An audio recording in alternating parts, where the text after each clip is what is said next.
Hello everyone, आप सभी को स्वागत करती हूँ मेरे न्यू चैनल पे। तो यहाँ से मैं फर्स्ट ब्लॉग बना रही हूँ। तो शायद एडिटिंग में कुछ गलती भी हो सकता है, तो आप लोग वीडियो के एंड तक बने रहना गाइस। तो दिखाते हैं हम लोग कहाँ जा रहे हैं। तो हम लोग जा रहे हैं रिजॉर्ट। तो टॉक्सिका रिजॉर्ट पहुँचने से पहले एक रिजॉर्ट मिल गया था, तो हम लोग इधर थोड़ा आके फ़ोटोशूट वगैरह क्या क्या वीडियो रील्स बनाया।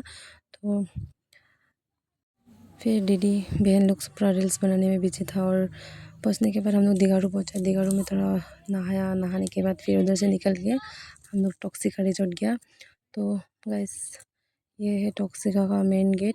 तो अभी हम लोग अंदर जा रहे हैं। मेन गेट के अंदर जाने के बाद आप लोग को अंदर में थोड़ा दिखाऊंगी। भैया भाभी तो नहीं आया साथ में, वो लोग उधर ही गया। फिर बहन दीदी दोस्त लोग नहा रहा था उधर। नहाने के बाद मैं नहीं नहाया। तो आज का वीडियो इतना था गाइस। तो मेरा वीडियो पसंद है तो लाइक शेयर सब्सक्राइब कर देना। Thank you.